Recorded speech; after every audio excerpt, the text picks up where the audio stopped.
nails pierced my palm. I held it up like a torch, defiant. But there was no way. They called our names one at a time. I leaped on top of the highest platform of that victory stand with the number one placard in front of it and lifted both of my hands toward the heavens. It was time. I clenched that fist with the black glove so tight I could feel my knuckles pop and the tips of my nails pierce my palm. I held it up like a torch, defiant. But there was no way I would place my hand over my heart and give honor to a flag for a country that did not honor me or people that looked like me. We had to be seen because we were not being heard. Good evening.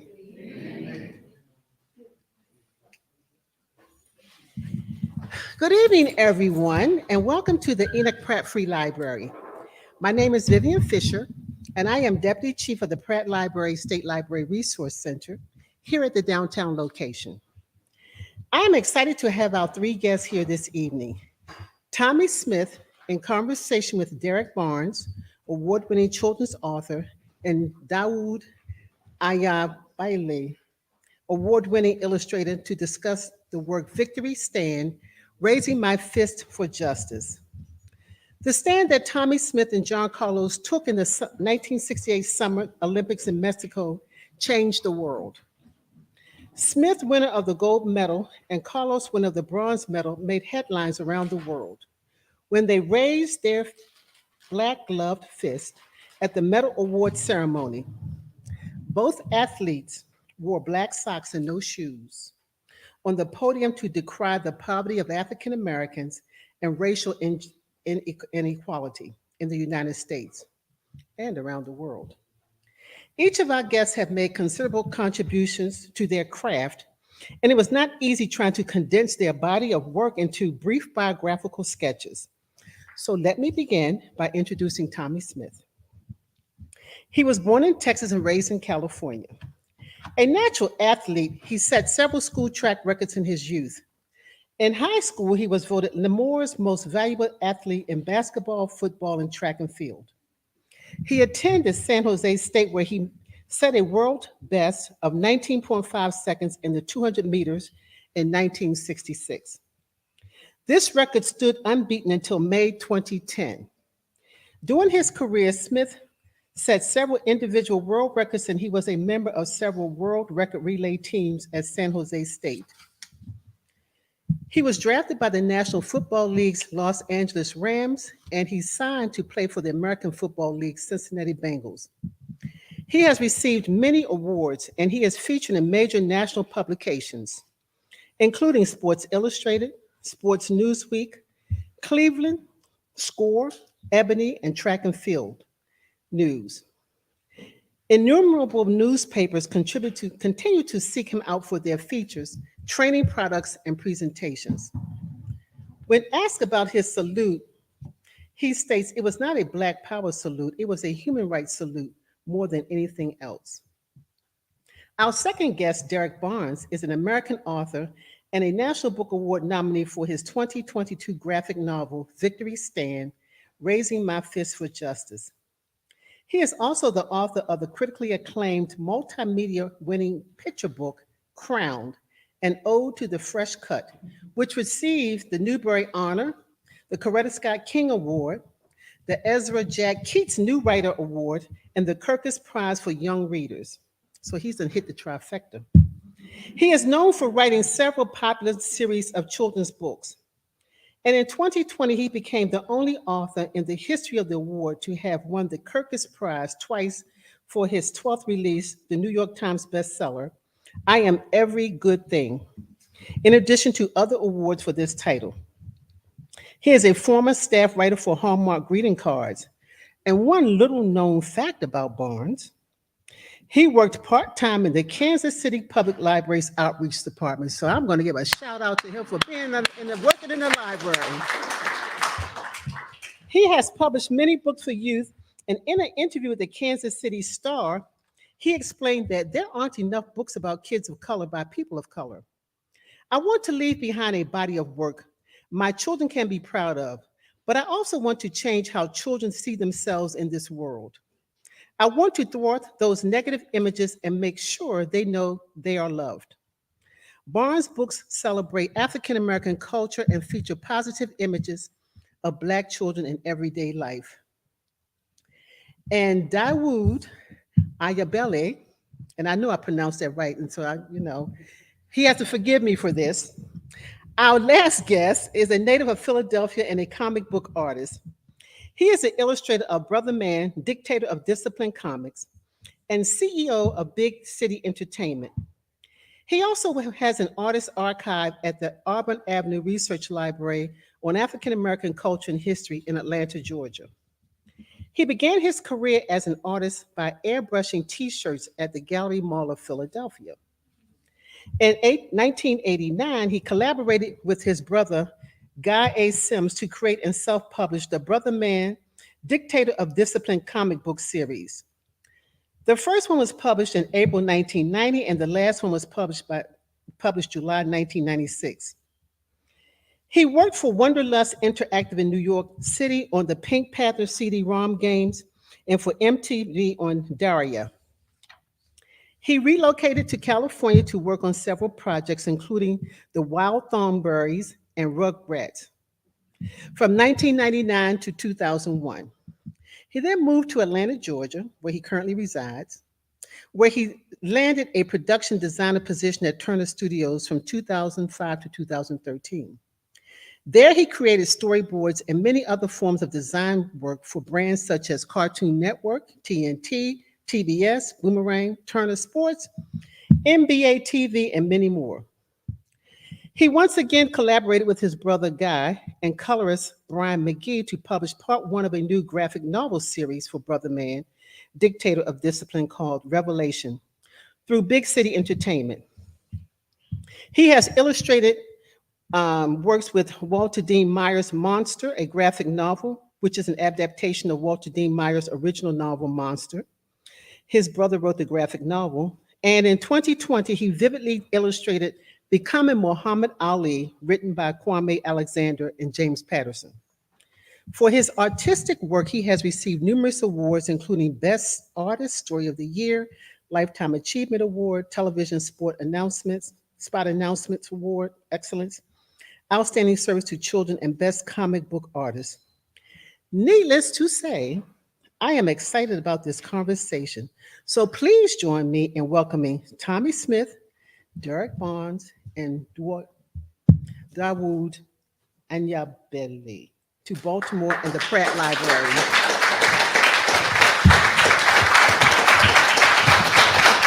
Thank you, guys.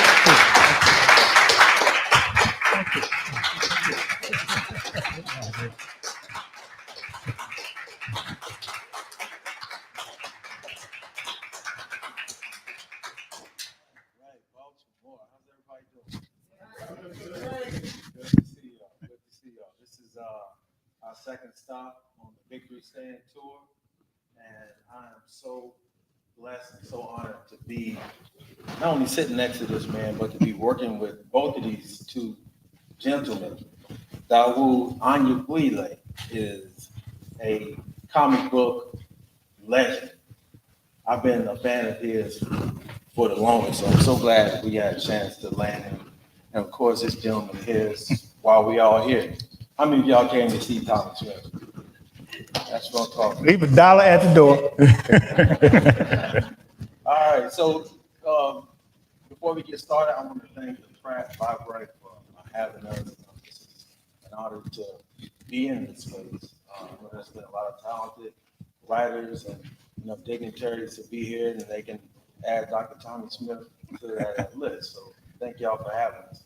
Before we get started, I just wanted to, because there's a lot of young people in the audience, fellas, she did a great job of reading our bios, but I would like to talk about, and you can just do this briefly, just talk about your upbringing, talk about your background. I'll start. I'm from Kansas City, Missouri. Grew up in a single-parent household. My mother was just a country girl from Clarksdale, Mississippi. And I grew up in a 2-bedroom house. And my home was full of love. My mother worked constantly, seems like. She was a CNA, so she worked between nursing homes and she was a school nurse. I only saw her like maybe twice a week. She was off on Thursdays, and obviously we went to church on Sunday. But I fell in love with words early on. When I was like 4 years old, I started reading. When my mother was off on Saturdays, she would take me to the library and pull me in this wagon. And the library was like 5 or 6 blocks away, so it was a nice little hall. And we would bring back all these books. And my brother Anthony, who was my hero, he's 7 years older than I am. He would help me take all the books out of the wagon and put it in the closet. I would take the shoes out of my closet and put the books in there and put pillows in there, and he helped me tie a shoestring around a flashlight. And I would tie it up to the pole in the closet and sit in there and read, for hours. I read a lot of nonfiction. I just wanted to have information. And now that I'm older, you realize, brothers, all the young brothers in the audience, it's so important for you to be able to navigate and move into different spaces by just having knowledge. So I'm able to go to 39th Street, which is like the hood in Kansas City. I'm also able to go to Overland Park, where it's predominantly white and upper class. I can navigate these different spaces because I started reading so early, and I feel like I was working towards becoming a well-read person. I'm still working on that. But I started writing when I was 10. Fell in love with writing. My 5th grade class, Ms. Shelby introduced us to the writers from the Harlem Renaissance, Langston Hughes, and Nella Larson, and County Cover. And before that, I was just in love with hip-hop music. Y'all may not know these names: LL Cool J, Run DMC, BPMD, Public Enemy. Obviously, I couldn't come on tour with Dr. Swift and I have Public Enemy. Quite the problem. And I wrote my first short story in 5th grade, and I've been writing ever since. I'm 47, so I've been writing 37 years. And I'm so glad that my mother introduced me to the written word, because it put me here today. Amen. Sit next to this guy.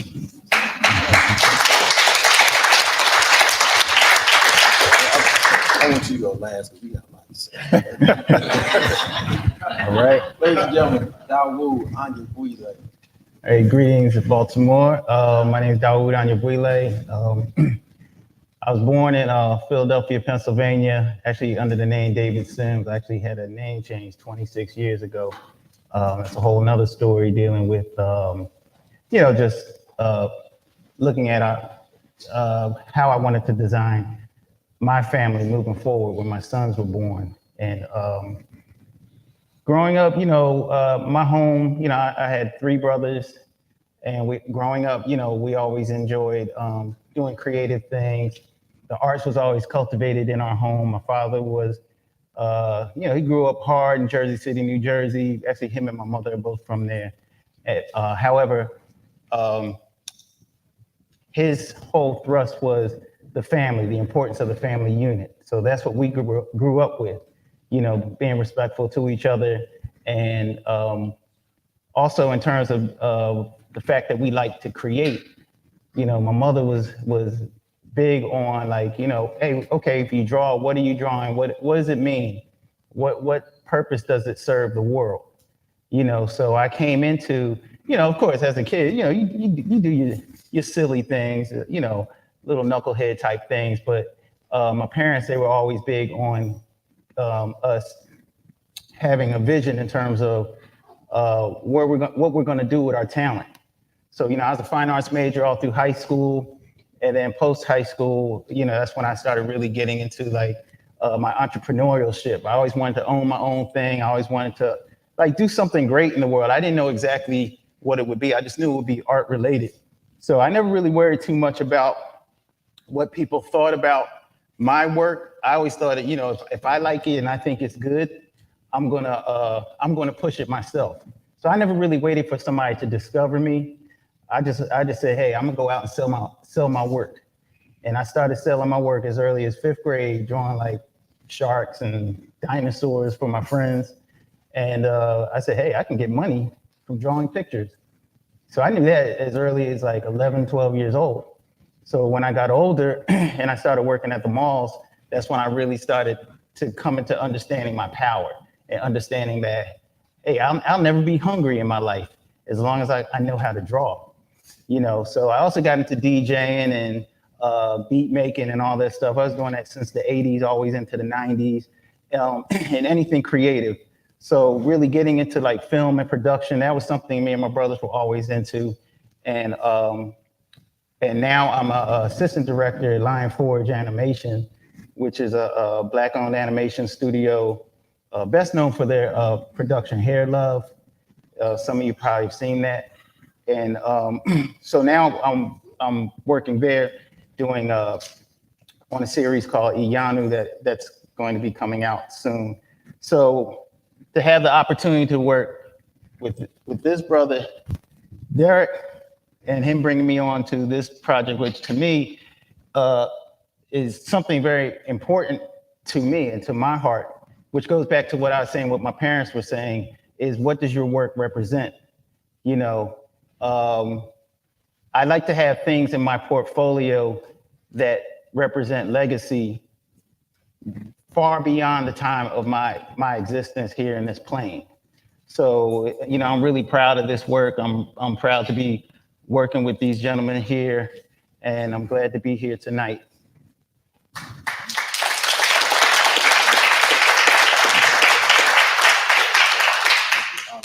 feel, I'm so glad I was able to do this book with him, because I don't think I'm gonna be able to do another book with him. He's gonna be too busy doing cartoons and films. So, You never know. Ladies and gentlemen, Dr. Tommie Smith.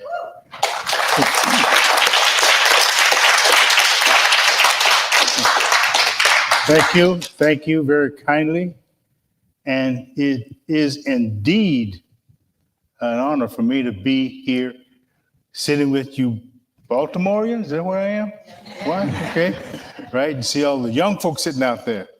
You look kind of like the Cassidy kid with the mask on, but I know it's a rule. You got to have them on.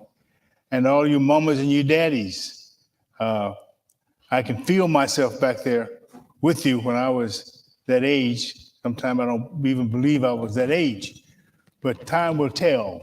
Time will tell you on you too. That's why it's so important for you to, even in your most sterile moments in life, those are some of the best times to react on your thought process, to think. You should never go around with a blank mind. Always have a path, even if you don't know where you're going sometimes. You stop to get direction. Don't let your mind stop. But you keep on going. You heard these two young guys here talk about moving on, what they've done and how far they've gone. They started right there where you are right now. And of course, I started way back before they did. But it's a tribute for me just to be here to sit and talk. And my wife said, don't pick anybody out there to talk about. Don't point anybody out to talk to. So, you know, I'm holding my own hands here. So, but I just got to say, the one gentleman sitting way in the back with that white shirt on back there reminded me of my dad. He used to sit there, boy, now you all get up there in front. You might think you somebody, but just remember I'm back here and you can't get out of this door here unless you pass me. So he's back there waiting. Thank you, Dad. Yeah, so very happy to be here. So please tell everyone in the audience where you come from, because I don't think a lot of people, when they see the image, they just think they have their own ideas about you. They see you with your fists raised to the heavens, but let them know a little bit about your background, where you came from, you know, your family, and how you discovered your superpower. I'm one of 12. I'm right in the middle. I'm 7th of 12 children. 7 girls and 5 boys. I said very little when I was a kid. I mean, have 7 girls, how are you going to have anything to say? You'll get beat up. I've changed diapers from the little kids, because there was some under me, and the older kids. I got beat up by them. So Tommie was always a little guy that was little ears out to here, just moving around, just moving, staying out of trouble. Growing every way I could. And Daddy made sure there was only one way to go, and that was straightforward. No deviations, straightforward. Clarksville, Texas, East Texas, Texarkana, Texas, where I was born. I went to school there until I was almost 8 years old, 7, 8 years old. Then we were moved from Clarksville, Texas by a labor entrepreneur, labor camps. Indentured servants picked us up, brought us through Oklahoma to Stratford, California. If you ever heard of Fresno, California, look about 75 miles south of that, on a camp of 32 little homes, I believe 30 little cubicles. It took 3 cubicles to facilitate our family size. 3. Front door and the back door, that was it. You got in trouble coming in, you only had one way out. And Dad was usually standing at the back door with his belt waiting for us. So, we didn't get in any trouble. No running water, of course, and outhouses out 40, 50 meters away. And we survived. How do we survive? Through family contact. Yes, you're gonna get mad at each other, but it's a family, so you have to stick together. Now, I know it's a lot of families now are not 12, but if there's 2, there's worth communication. Education through communication. Let yourself not be silent. I use a optional word sometime. Silence is not an option. Always communicate, always have something to say. How many times have you been in a conversation, listening to the conversation, enjoying the conversation, or not enjoying it? Know the questions to some of the answers you hear in those conversations. Know what's going on in the conversation, but you're too afraid to say anything because you're afraid you'll split a verb or you'll say something that somebody else don't like. Well, let me say this before I go a little further. Well, why not? They're going to dislike you anyway. It's human nature. So why not speak your piece? Why not say something? At least it will give them an idea and make yourself aware, understand how important making positive noise. John Lewis said that good trouble, talk, communicate. That's how I learned coming up through the cotton fields in California. We left cotton fields in Texas. Daddy said, okay, we're going to California. Oh, we're going to California. Great, where money grow on trees. Sure. I haven't seen that tree yet. But work in that family stayed together. We picked cotton, chopped cotton, cut hay, fished, irrigation, all of that stuff that we're doing. So you young folks sitting out there, it's not hard to go to school.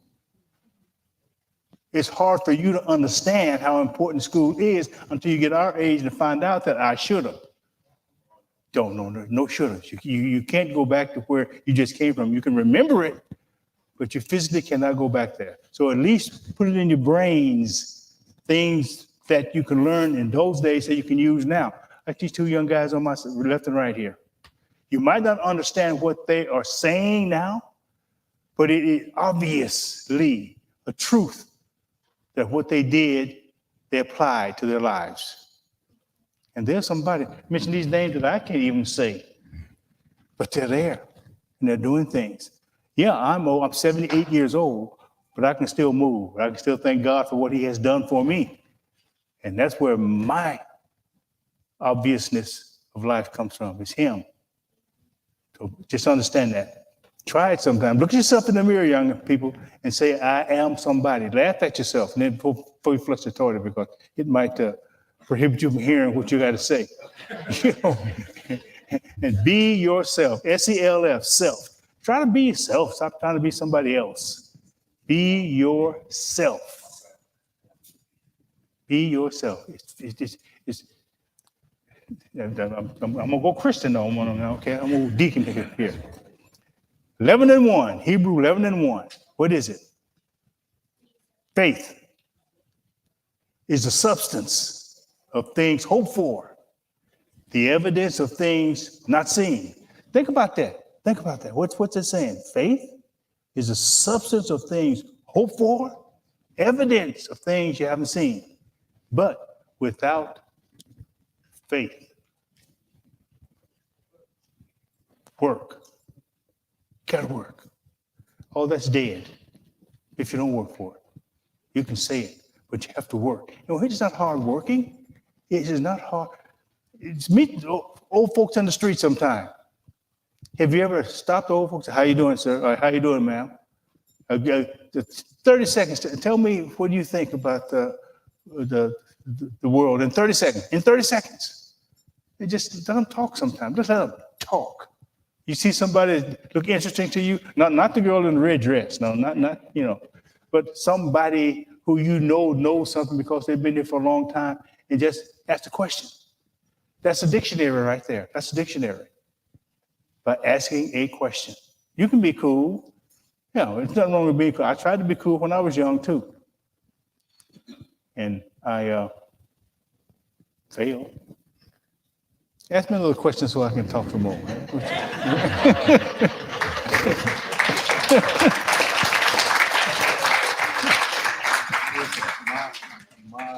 My favorite elder, he passed away in 2004, my Uncle Fleming. I miss him every single day. Y'all young people, I'm 47. I miss him. I miss having an elder in my life. I can sit here and listen to you talk all day. I know we got 45 minutes, but when you're talking, I'm just sitting here like, need you down, let you do it too. I love it. So before I ask you this next question, I'm going to read my favorite section of the book. I tried to divide this story up in 3 different sections. And when he was a child, when he headed off to San Jose State and went to college, and of course the Olympic period and afterwards. But this part, before I ask you this next question, this part has a lot to do with it.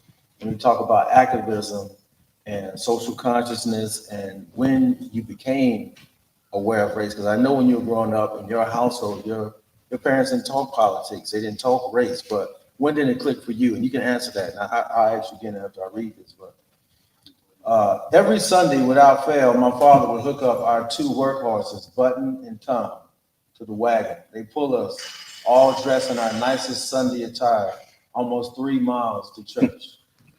Wow. We'd sit still on the mourner's bench up front, right next to our parents. Our church was packed with multiple rows of faithful black hands, black hopes, and black voices. We sat still on that wooden pew because if we didn't, there would probably be a splinter gouged into the back of our legs. If we took our shoes off, the same might happen to the soles of our feet. As we listened to the pastor passionately espouse the virtues of salvation and the love that Jesus Christ had for every person in that room, I still had questions. And even though our parents taught us not to focus on worldly things, only our own efforts and our faith in God, why did it seem as if they, the white people who owned the fields we worked in, the shack we lived in, how come they owned a bigger, better, nicer home? Our family deserved to live just as well, if not better, than those white families that lived closer to town, closer to the word nice, as if you could see it, touch it, just nicer. We had no plumbing, no running water. Every drop, every ounce of water we used came from a well. My mother worked so hard inside and outside of our home. The wife of the man who owned the land, she didn't have to work at all.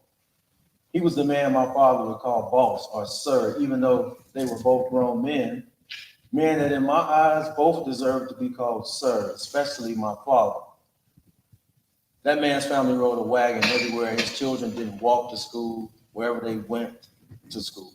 We walked to and from our school every day through woods, across a vast, lively meadow, up and down hopeful hills. If not for the obstacle course and natural landmarks, those 3 miles would have felt much longer. In our schoolhouse, every grade level from 1st through 6th grade was taught by one teacher in one big room on a hill.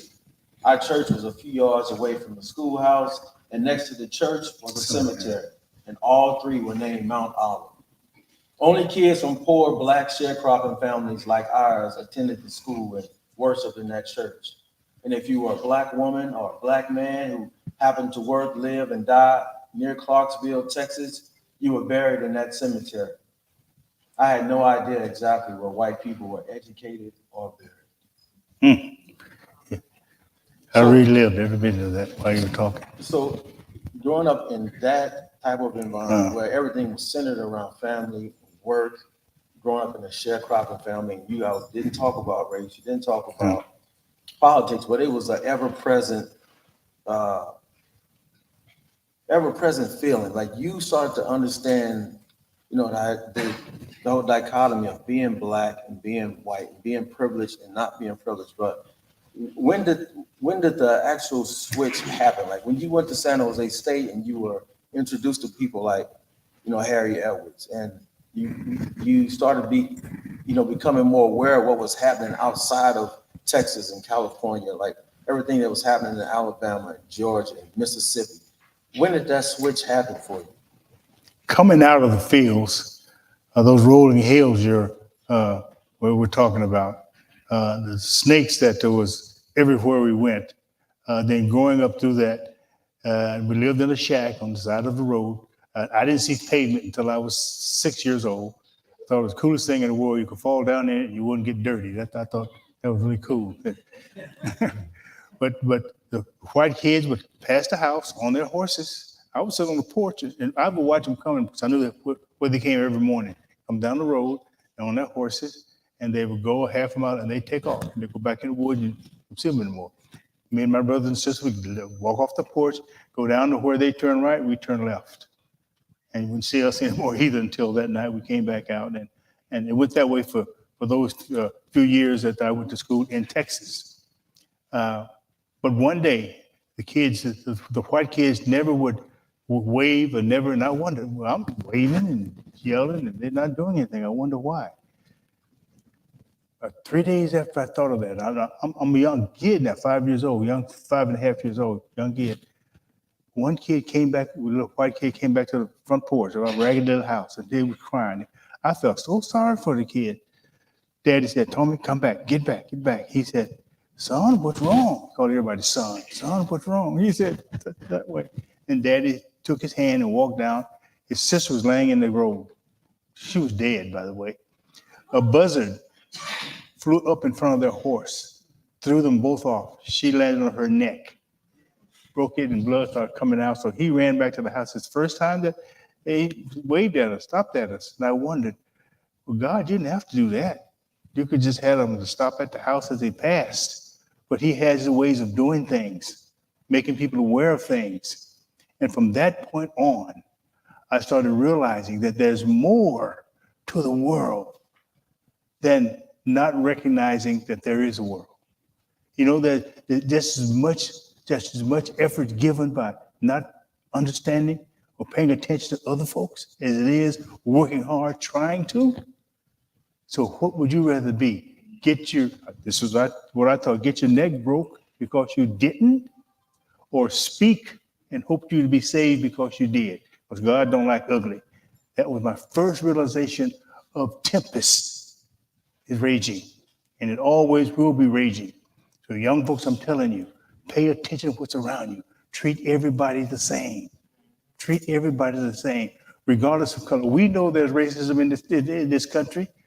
Systemic racism is rampant here. We breed it, but we go have to deal with it. We have to fight it. And the white folks too, the black folks too, the Mexicans too, everybody will have to fight. Let me jump real quick, then I'm settled down. The Olympic Project. Why? Would you finish the rest for me? Olympic Project for Human Rights. Human rights. That's everybody. It's not black rights, human rights. I know I'm black, had a black glove on, look at me. Daddy called us colored, but he pretty soon learned how to say black because of the pressure that he had on him by his kids. To understand history. You don't have to hate to be real. You have to have love to feel, though. And if you just understand words, simple words, and not characterize yourself as an idiot because you think it's funny, because it's not.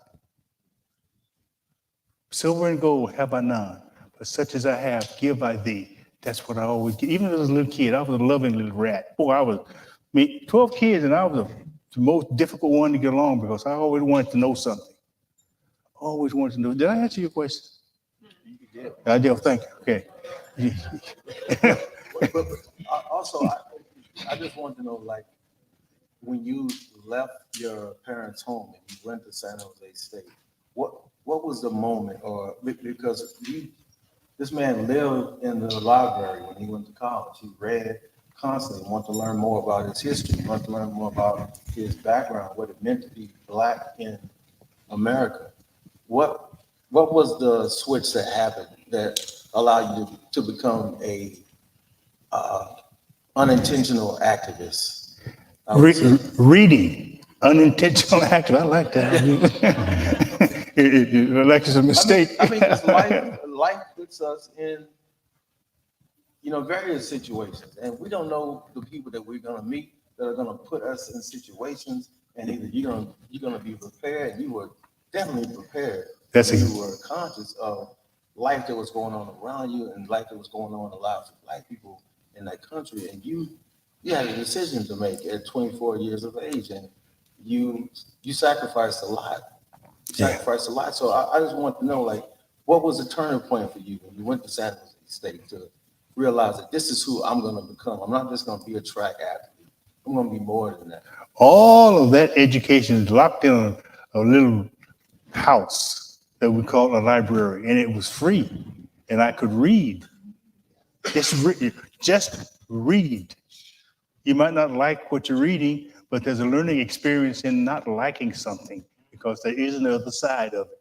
There's always good news in the worst things that you can read. Something, yeah. Okay, all right. You got to stay away from some things, of course, but you can learn from that too. Everything. Reading is a source of contemporary understanding, but you got to read to do it. And that's what pushed me to go to the library. I went to sleep I got locked in the library. Back in those days, you didn't have all these lights and cameras. I went back into stacks and started reading things, and pretty soon you go to sleep.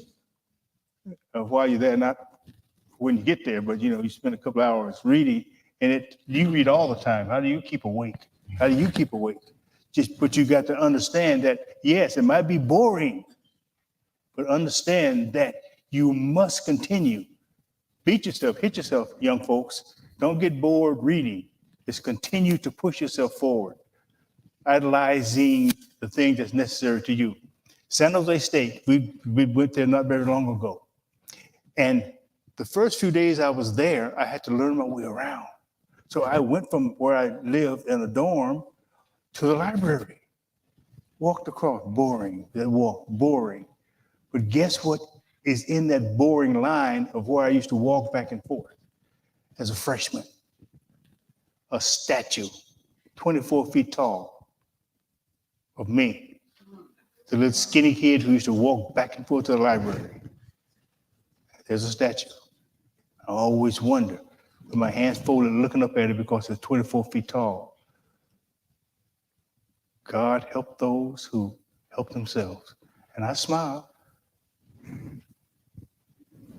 What else can one do when you work hard? You will be rewarded. Let me hit the young folks here. You old folks already know this. The older folks, excuse me, already know this. Don't run away from yourself.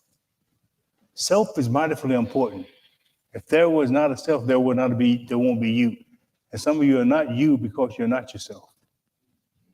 Act wisely by ingestion, which is swallowing of the food that makes you whole, which is understanding of people around you. If they don't like you, they have that option. But your option is not silence. It's a continuation of understanding what your surroundings. I'm telling you my background, I'm from a country kid, and I realized that. You guys are smarter, and young ladies, smarter than I am. So use it. When you leave here, use it. I'm so glad you said that. You're a country kid. I went to his house to take notes. This is in 2018, I think. Went down to his man cave or his gallery where there was fan art and trophies and medals and pictures with dignitaries from all over the world and famous athletes. And I was I was kind of overwhelmed until we sat down and had our first conversation. I feel like we had a lot in common from a personality standpoint. He's very laid back. He's very thoughtful. He pays attention to, he's the guy that's in the back of the room that's paying attention to mannerisms and listening to conversations.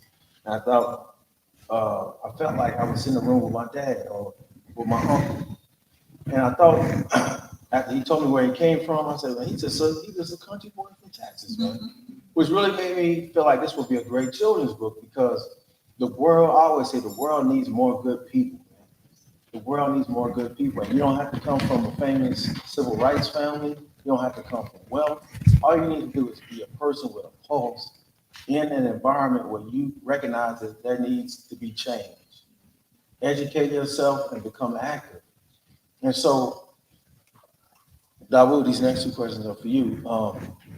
I just want to know, when were you first made aware of Dr. Smith? And talk about your artistic process. Like, what was it like to, once, you were given the manuscript, what was it like to work on his life story? How challenging was it? What were some of your favorite spreads?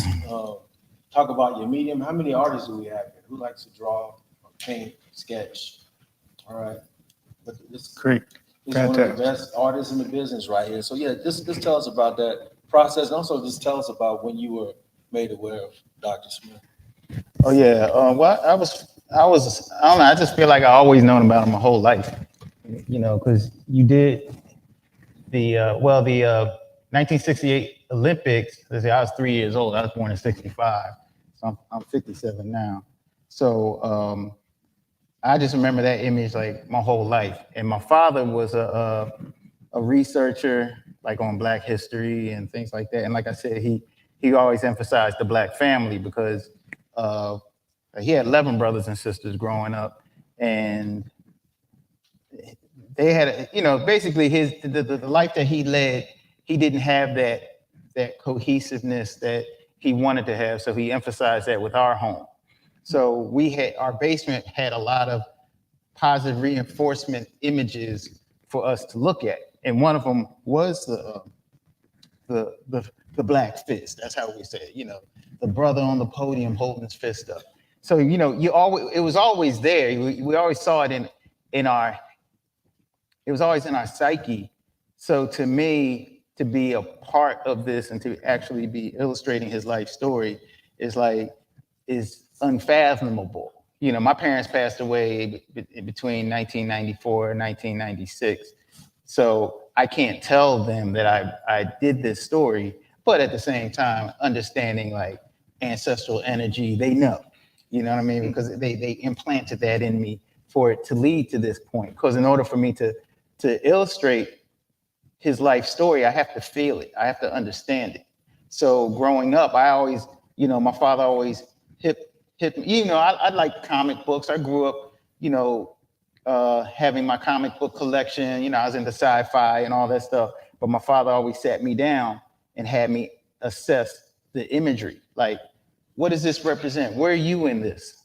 How are we represented in this? But he never told me that I couldn't enjoy it. He wasn't a killjoy. He said, you can enjoy it, but don't get lost in it to the point where you don't know who you are and you're trying to be like somebody else. That's them, because, okay, put it like this. And you have to understand this in order to understand this as well, because with culture, and when people talk about culture, all around the globe, everybody is designed to basically project how we dance, how we eat, how we communicate with each other, how we relate in our families, and all those things. They fascinate other people. Oh, we don't do it like that. I want to know how Asians do it like that. I want to know how Indians do it like that. I don't want them to do like I do. I want to know how you do what you do. But at the same time, even though I'm learning what you do, I want you to respect how I do what I do when I project my story. So I came up with that understanding, and I knew that our stories were important. So even though I like Star Wars, I like Incredible Hulk, I like all the things that, were blowing my mind, Disney, all that stuff. I said, well, when are we going to tell our stories? And then tell our stories at the highest quality, the highest caliber, So I always felt as though I have a power, I have a superpower, when I draw. And that's not an arrogance that I'm great. I'm great understanding that I have this power that I can use to elevate those around me, those who I feel people need to know about this person. I need to use my skills to elevate this story here that I think is important. So all those studio production places I worked at, all those places were giving me the tools to understand how to tell these stories at the highest quality. You know what I mean? So when I sat down to do this story and I sat down at Dr. Smith's house, I went down to his basement as well, and he showed me his collection. He showed me the gold medal. I was like, wow, I'm actually looking at the actual gold medal. He showed me his first award that he won when he was a small child. And he showed me all his pictures. I met his wife, and the way they treated me when they came into their home. This is all before I drew the book. This is me just understanding their energy. So I don't just go home and say, oh, let me just draw what I think they are. It's like I wanted to know who he was, understand his story, how to impact him. And then I think also what helped channel it is understanding his story is my story.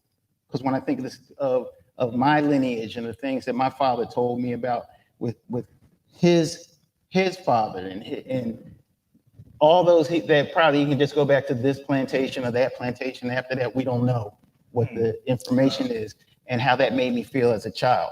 So I put all those into this book. I was basically just channeling those emotions and those things that I felt, and not necessarily from a place of sadness, but a place of triumph. That the fact that we went through all that, and we're all still here, and not only still here, we're thriving, and leaving legacy for next generation. You know what I mean? So that's basically the energy that I put into it. There was a lot of spreads in the book, and I was saying before, because in this gentleman's life, there were so many different stages, like all of our lives. But I really enjoyed the family aspect, learning about his family, drawing the children, how the children relate, how his parents related, how he related with his father, how he related with his mother. When he got to school, the other young brothers and sisters he met when he went to school, the challenges that he faced in school, the racism that he faced. But even in the face of all that, he didn't stop. He didn't cower and just say, oh, I can't make it in this world. He triumphed over all of it. So this book is a story of triumph. And I think we need more stories of triumph. We have a lot of, when you think of in the media, and I'm gonna wrap it up on this, in the media, when we think about our image, a lot of our image is self-destructive. It's us feeling as though we can't win, or we're almost like we're born losers. But that's not the end of the story. That actually is what creates heroism. Because heroes always come from, you always see these heroic stories, all nationalities. They're going through the mud, and then the movie doesn't end there while they're in the mud. They rise to, they ascend to greatness, and you saw their journey. So to me, that's what this represented, and I wanted to execute it in the best possible way, cinematically, because I do a lot of storyboards for film and television and things like that. So when I draw graphic novels, I think of it like a movie. So then when you read it, you can see what I see. Thanks.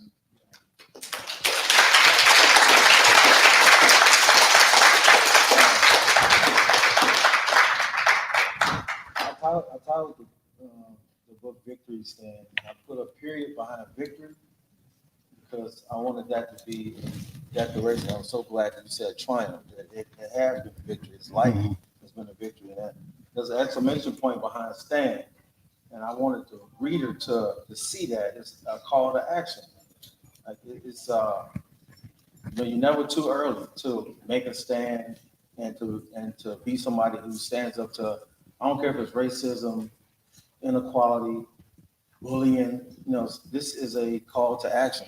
We're gonna have to wrap it up pretty soon, but I have one more question for you. So everyone is aware of Colin Kaepernick's story and how he's been blackballed from the NFL, not being able to work, craft. That's something he has a craft in doing. He can't make a living doing it.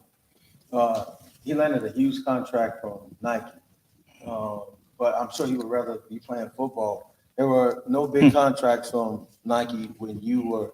So he won the 1968 Olympics, the 200 meters race. He was the first man to run 200 meters less than 20 seconds. So he was the fastest man on the planet at one point in time. So this should have been a glorious moment. He should have came back from Mexico City, and this country should have threw roses at his feet, but they didn't do that. Not only did they not do that, he wasn't able to, they kicked him out of the Olympic Village and sent him back home. He wasn't able to keep a steady job.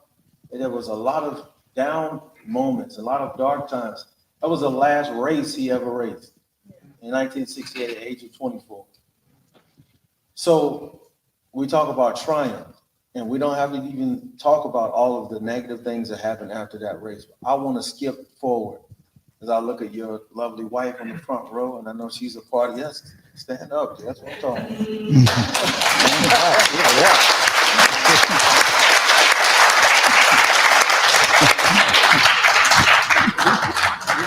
We don't have to talk about any of those downtimes, but when did that switch happen in regards to you being blackballed by the entire country? He faced death threats.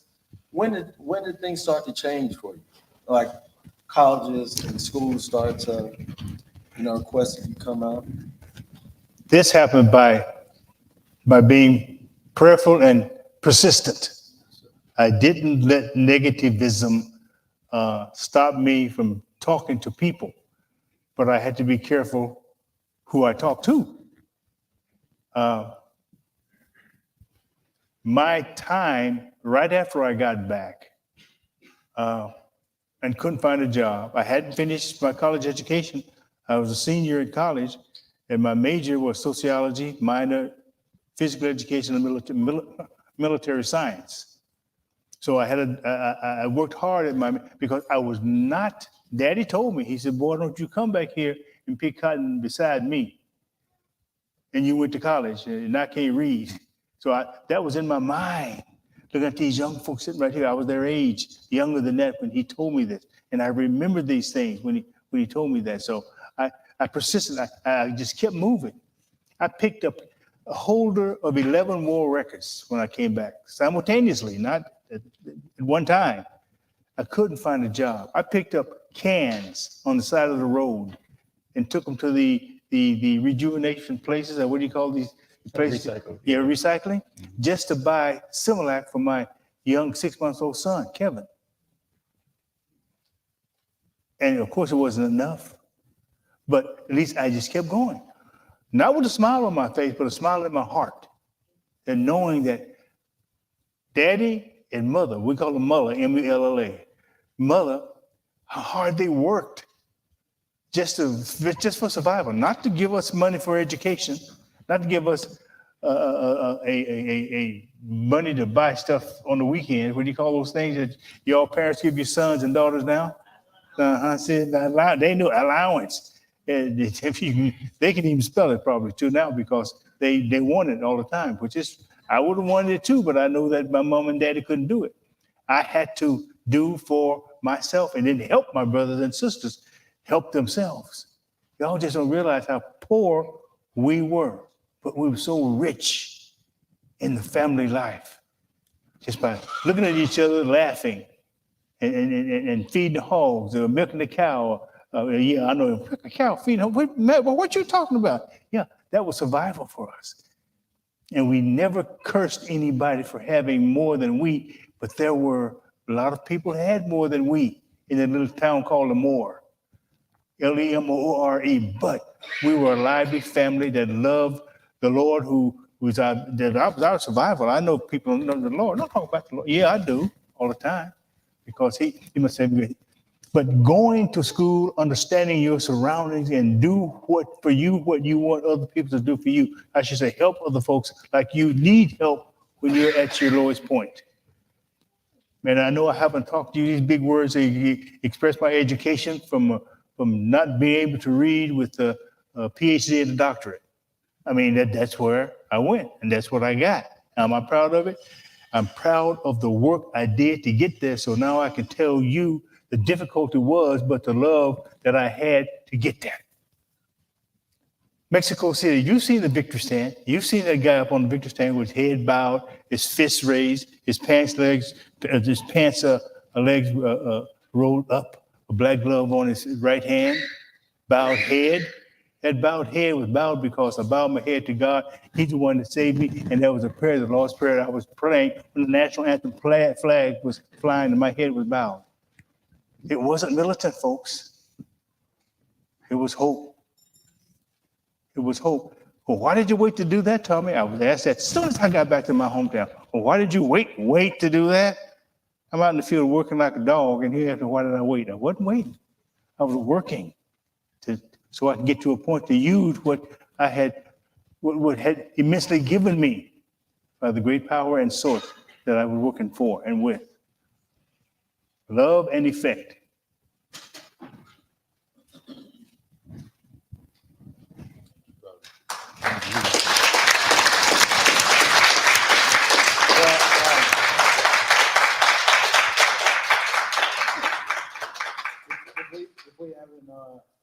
If you're curious about anything that we say, I think we're going to answer some questions right now.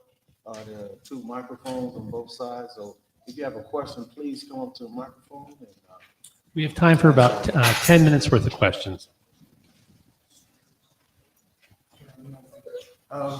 First of all, thank you all for coming, especially you, Dr. Smith. You are definitely a hero of mine. I was 15 years old in 1968 when you were at the Olympics, along with your brother and friend, John Carlos, and let's not forget Peter Norman as well.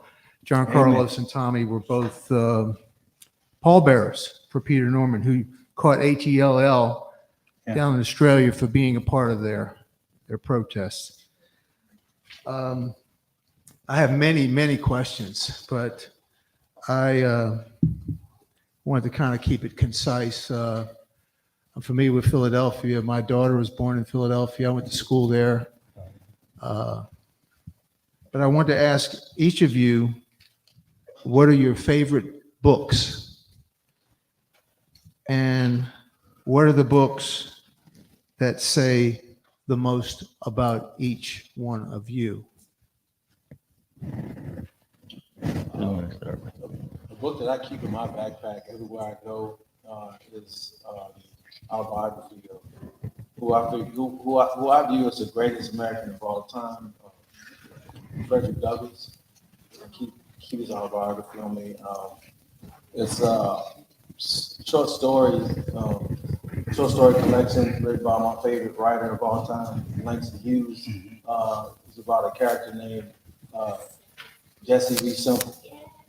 And so I learned a lot about, character development and, dialogue. And he had a lot of, to me, from a textual standpoint, there was a lot of music, lyrical feel to, the way his characters spoke and the way the stories were told. So I learned a lot from Langston Hughes.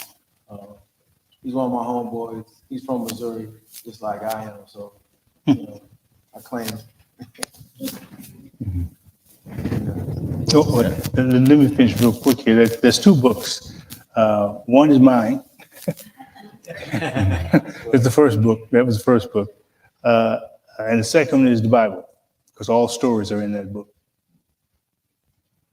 And for me, your pen? Yes. Okay.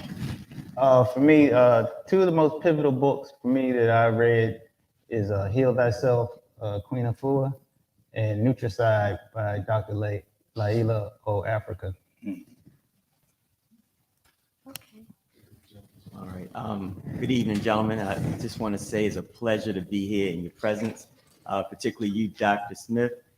I grew up looking at that picture, and it took on a significant meaning for me, unlike the one that you just explained. However, I'm also happy that my students, I'm the assistant principal at the Stadium School, and I'm happy that my students were able to see you.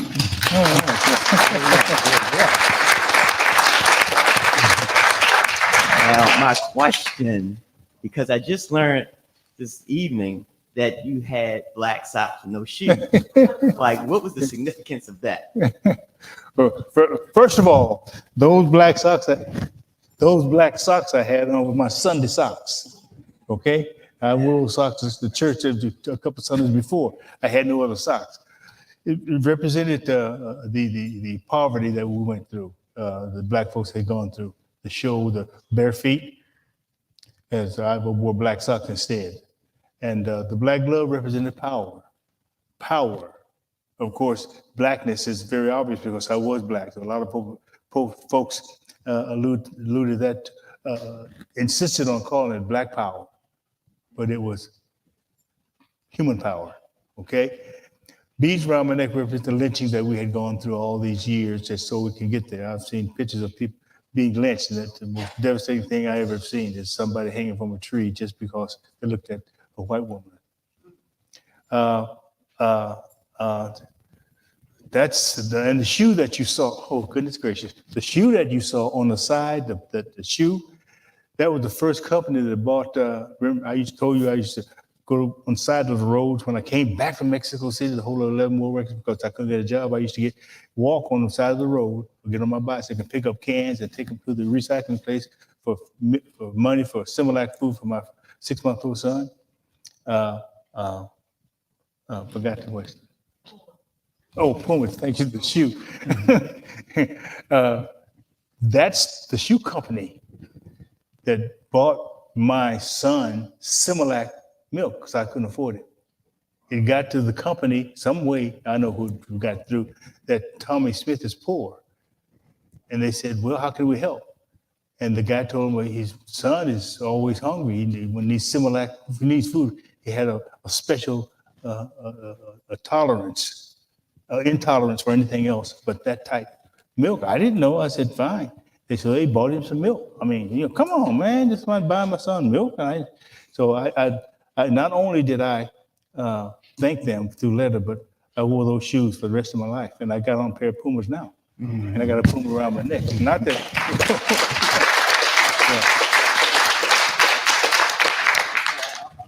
You probably done sold a lot of pairs of Puma because I know Jordan don't have that story, right? No. Everybody don't sell like nobody. Hi, my name is Miracle. My question is, what was your favorite subject in school and why? My favorite subject in school and why? I like to read. It didn't matter what. I just like to read. Gosh, my favorite subject. I picked up on Plato. Okay, don't laugh at me, okay? I picked up on Plato in college. And that's what I read a lot. The Allegory of the Cave by Plato, and I read a lot of other little stories that I think I could never read. And some of the things, kids, let me tell you something. You won't understand until you start reading it because the story is sometimes at the end of what you're reading and not at the beginning. So once you start reading something, read it all the way through and take your time to read because it grows your life. Reading things that you're not used to grows your life. Then, of course, I read John Paul Jones. Come on, we want to read about white folks all the time. So that's what I did. And you hear Tommie say, white folks. That is a suggestion of pride to know that there are people who also have problems. White folks have problems because a lot of them don't like black folks. And a lot of us don't like white folks. But we got to work together to make it folks. Simple and clear, folks. Done. I ain't go too far in that because I might get thrown out of here, but that's my stand. The victory stand of human rights. Racism? Yes, of course it is. The person who kicked Jesse Owens, and some of you are old enough to know that name, Jesse Owens, out of the 1936 Olympics, was the same guy that kicked me out of the 1968 Olympics. Now, how did that happen? Because he was the president of the IOC, which is the International Olympic Committee. In 68, he was the president of the U.S. No, in 1936, he was president of the United States Olympic Committee, USOC. In 68, he was president of the IOC, which governed all the Olympic committees in the world. So he told us, if you boys do something wrong, I'm gonna send y'all home. And I guess we listened to John. See, that's 78 years old. That's, well, yeah, I better hush, right? I'm talking about when you talk about Jesse Owens, somebody who Yeah. fought in the presence of Adolf Hitler, and Yeah, then yeah. wanted to tell you guys not to. Yeah. You know, so that's a whole other story. Yeah. We talk about that. But I want, first of all, y'all give this young lady a round of applause. I love independent bookstore owners. Black women own bookstores. I love it. Get me out there. Tia Hamilton.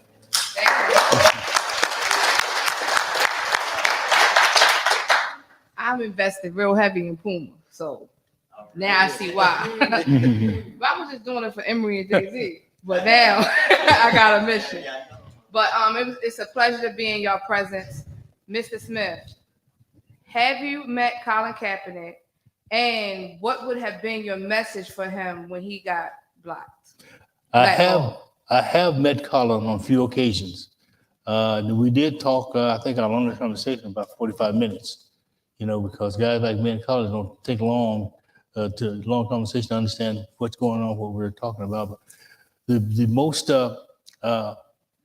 savored information that we both received from each other talk was, we did what we believed. We did what we thought was right because of what we had achieved, and we deserved to tell the truth to the entire world. And he did something that I did in Mexico, and he did a few years ago in sports. Police brutality and racism, and mine was human rights. They meet, they join. You can't separate them. And because of the continuation of the country in the same basket of negativism as 68, we join in the fight to fight inequality. Very simple, isn't that simple? But people dislike him, hate him because they thought that he shouldn't have done it. Why? Because it brought attention to racism in this country. Simple and clear. Dawud, what obstacles have you faced being a Black comic book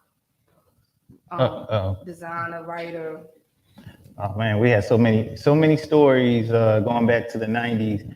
Because at the time Brother Man came out, Brother Man is recognized as the premier Black comic book that pretty much kicked off this whole Black superhero movement. You know, a lot of what you see now, Black superheroes and all that, it was our book that actually created that momentum 30 years ago. And so during that time when we came out, I remember we got kicked out of a comic convention one time because they didn't want to recognize us as publishers. We had a bout with Toys R Us where Toys R Us actually, they brought us into the store, but then they yanked us out of the store. And then there was a boycott against Toys R Us. BET News, it was on BET News. A lot of major newspapers were doing stories on it. And they didn't realize our following was that big, where the senior vice president of Toys R Us flew out to apologize to our family so they can bring Brother Man back into the chain stores, but they wanted to control our books. And we said, we don't work for y'all. Y'all just distribute our product, you know? So, but that was a whole story in itself. But I think during that whole era, I anticipated all these things may happen, me and my brothers, because like I said, the way my father raised us, I didn't go out with blinders, not, thinking nothing would happen. So then when things happen, it's almost like, oh man, okay, we got a challenge. And then you just face the challenge and it's like, hey, either they gonna win or we gonna win. And if they win, we still didn't lose because we're gonna figure out something else to do over here. And then the fact that they're paying attention to me means that I have something of value. You know what I mean? So I never looked at it like any of those challenges was something that was gonna hold us up. And that's even dealing with major television and film studios that contacted us to want to do a movie, because we could have done a movie way back in the day with major studios, but we knew those contracts would lock you in to pretty much like being their slave, especially during this time, because it was before Meteor Man, Blank Man, Hand Clock, all that stuff. So it was the early 90s. You know what I'm saying? So I just say to people, just be prepared. And when things happen, you just find, if you're moving this route, like Bruce Lee says, you got to be like water. You go this route, you go this route. You don't get stuck in that one thing, and that's how you get blocked. And Derrick, with your many different projects, what was your thought process going through those projects? You mean on this book? Yes. Oh, yeah. I had never written a graphic novel or a comic book before. I've written everything from poems to chapter books, to love letters, columns. I've written everything but a comic book. So for like 3 months, I studied every award-winning graphic novel that I could get my hands on, no matter what age group.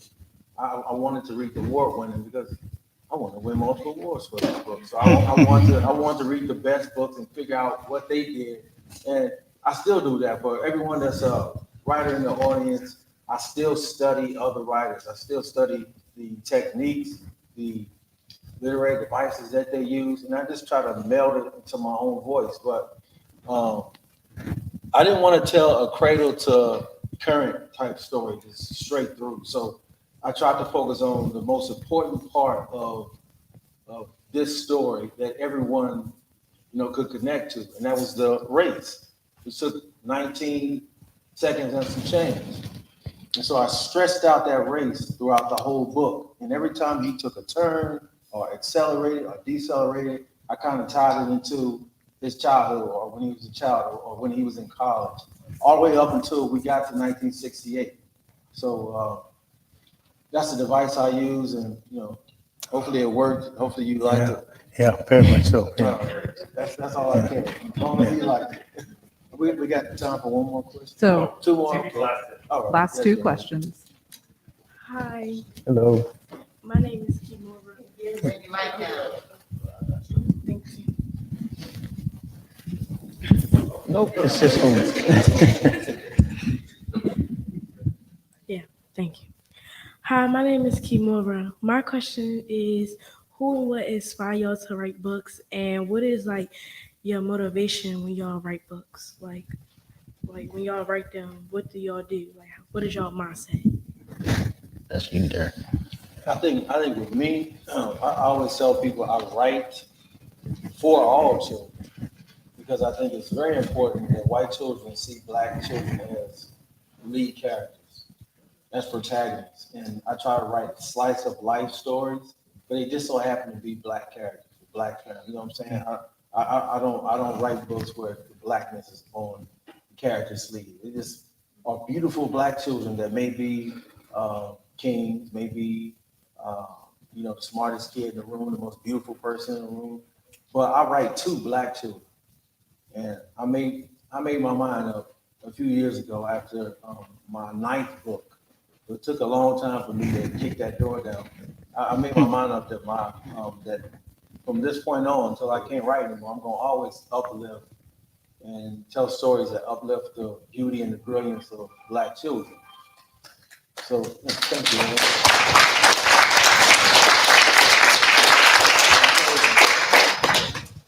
My motivation is I look at the market and look at books that are out, and I try to tell stories. I try to tell the stories of children, the stories that are not being told. And I do that without fear. I had a mentor named Alfred Tatum. He taught at the University of Illinois. And he always told me to write unapologetically Black. And so I write for those children who don't have their stories told. I write for my 4 sons, and my family is my main motivation. My wife of 21 years, my college sweetheart. I write for my 4 sons. I want them to be just as proud of me as I am of them. So I write for my family. Which includes all of y'all. That's right. Okay. Hi, everybody. My name is Zuri Chambers. I'm a multimedia creator, so I write as well as create virtual reality experiences. The reason why I'm standing here is because I went to the Black Museum recently, the one in Washington, D.C., and I got a chance to see your statue. And it wasn't the first time that I saw it, but I'm thinking about what it means to be in the Olympics in the first place and how that's a world stage. And another thing that I took away from what you were saying earlier was the importance of using any platform to begin a dialogue and begin a discussion, and how important it is to talk. When you were at the Olympics and the whole world was looking at you and you had worked and trained all the way to get to that point, how did it feel just to even run? How did it feel just to even run? And then for everybody on the panel, can you remember a moment in your life? And I want to keep it short and sweet for everybody, but for everybody who's listening as well, can you remember a moment in your life where you felt triumphant, where you had to overcome the odds and you felt like it was the statement of a lifetime?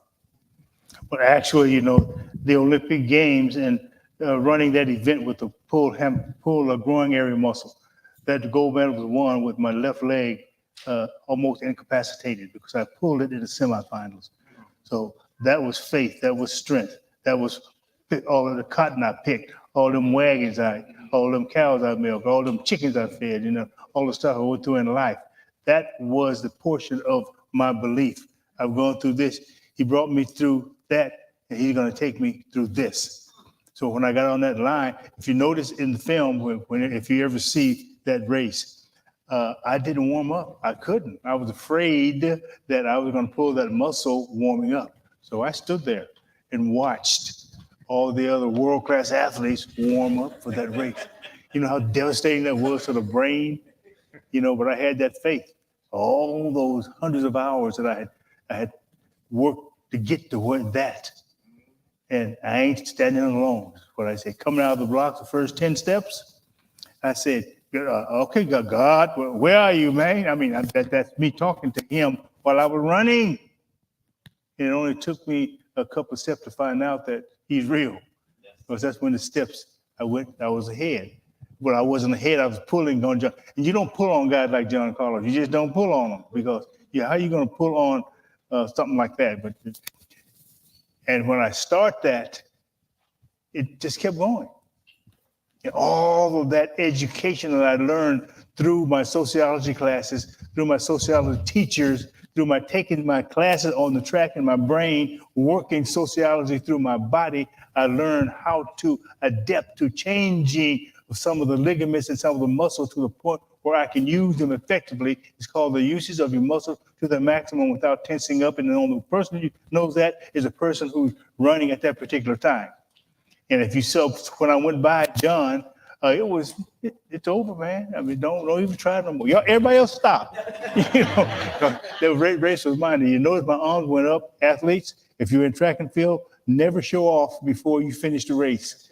Okay, that's what I did. It kept me from setting a world record that would last much longer than it did last. I still hold one world record that never be broken, and that's the 19.5 straightaway 200 meters. They just took it out of the book. Nope, let's take it out. I'm going about 27.3 miles an hour. You go out on the street, you get a ticket in a 25 mile an hour zone.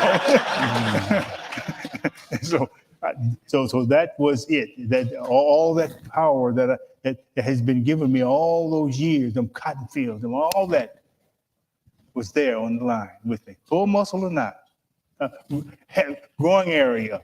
So it was a growing muscle, ligament, not a muscle. I'll stop there too, because that's another whole book. Keep going. I'm just fired up.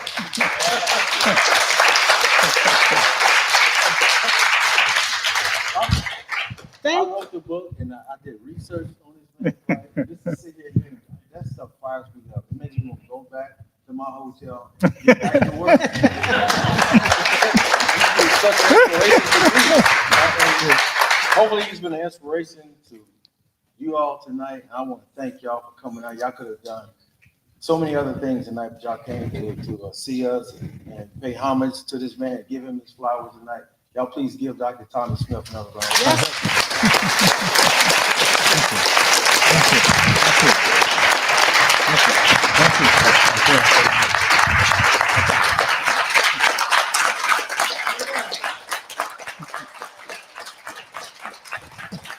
Thank you. Thank you so much. Thank everyone for coming out. This was just wonderful. And I agree, give you your flowers while you're here. I remember the race and I remember that, and that picture is legendary and will always stand for the excellence in the African-American community as well.